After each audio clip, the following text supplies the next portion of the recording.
Hey guys, what's up? So it's been a while. I haven't done a video in like 3 months. So yes. Anyway, so I finally pushed myself to film one now that I'm on winter break, and I almost didn't film today either. I was like, you know what? Let me just film it because I have been putting off this one video about like my study abroad process, and I just decided no, I'm gonna do it. So in this video I'm gonna be telling you guys like a brief summary. I'm trying not to go so in detail because it can be very overwhelming at once. I know it was for me, so I'm just gonna make this like a brief run through of my study abroad process, like application process. And I just want to put a disclaimer, this is from my experience. Your university can be different in the process, but it's just my experience. And for the most part, you know, like from the passport and student visa, it's kind of the same. So anyways, if you're planning to study abroad in South Korea or in general, this might be helpful. Let's get started. So I just have a few things here in my laptop on my notes, and I'm just gonna go over a few things. And once again, I'm gonna try not to go so in depth, but if you guys have any more questions or you want any more details, please comment them down below. I can't even talk. And as I said, I want to do more videos about this, so yeah, let's get started. So I don't know if this is in every university, but in my university they provide like study abroad information sessions. So that's the first thing I did with the study abroad office at my university. So I went like literally in the beginning of the year before I was going abroad. I just wanted to get informed already. Like I do recommend, if you guys can get informed already and get ready and everything like a year ahead, you're gonna just be much better than if you plan like last minute, for sure. Anyway, so the first thing was that I went to an information session. I got informed like an overall view of how the process would work, and I just let them know like I'm interested in studying in Seoul, South Korea. And thankfully my university has like a partnership, I would say, or a program with one university in South Korea, which is Sungshin Women's University, which is the one that I went to, and I went for a whole semester. So yeah, get informed if you can with your school. And if your school does not have a program, I recommend looking into like other programs like ICEP or CIEE, I think. Those are just kind of like the big ones I'm familiar with, but as I said, I went within my university, so I didn't go to a program like that. But you can check those if your university doesn't have one. So after I let like my study abroad office in my university know that I wanted to go abroad for spring 2020, I basically told them, is there anything I can do to start the process? And they were just like, it's too early. As I said, I got ready like a year ahead. So they were like, what you can do now is just like get your passport. And I was like, sure, because I didn't have one. So I was like, you know what, I can get one thing out of the way, one less thing to stress about. So I applied for my passport, and thankfully my university had like their own little passport like place where they can take you the picture, and they themselves helped me send like my application. So during the summer, obviously it was still too early to start applying, so I just put myself to work. Like I got a part-time job. If you can get a part-time job, highly, I mean, you really need it, unless like your parents are gonna pay for it for everything, then that's great. But if you know that your parents can pay everything, I knew that my parents were not going to be able to pay for everything, so I got a part-time job and I started saving.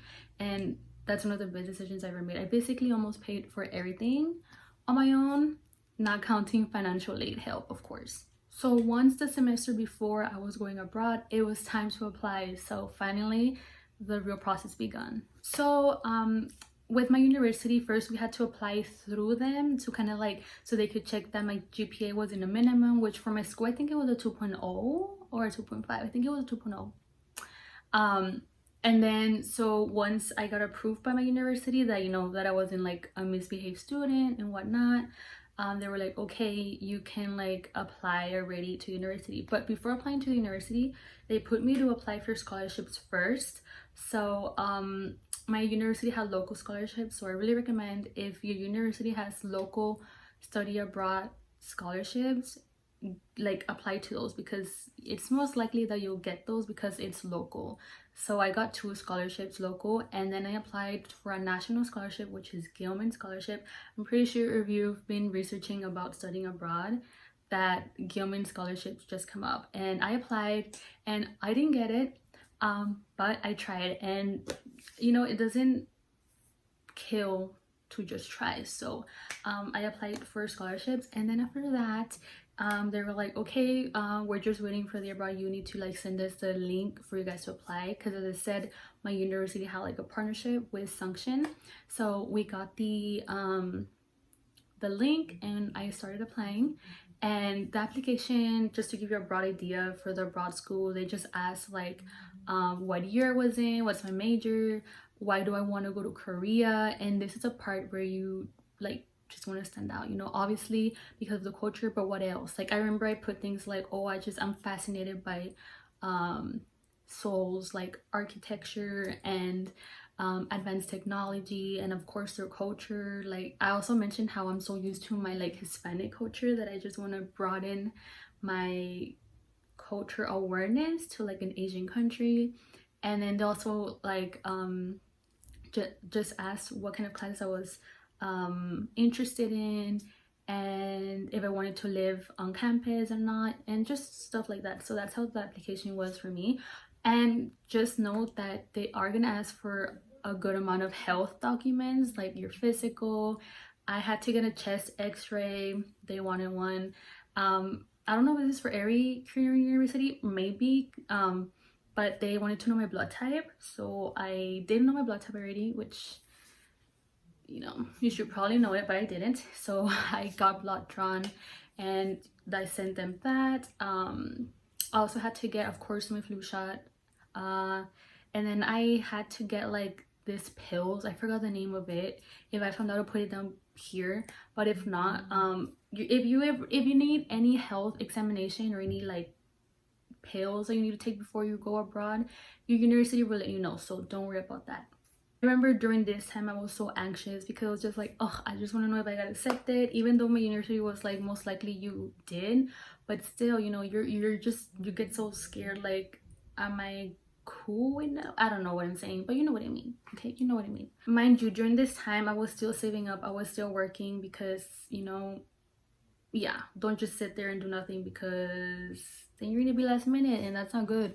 So anyways, after I got my acceptance letter, my university got like a physical copy of the acceptance letter, because you will need a physical copy of your acceptance letter in order to send to a Korean embassy in your state to get your student visa. So that was the next step. So my university helped me with that. You had to send your acceptance letter from your abroad Korean university, and I think they also needed something else from my university. I'm not quite sure, but yeah, so we sent my application for my student visa to the Korean embassy.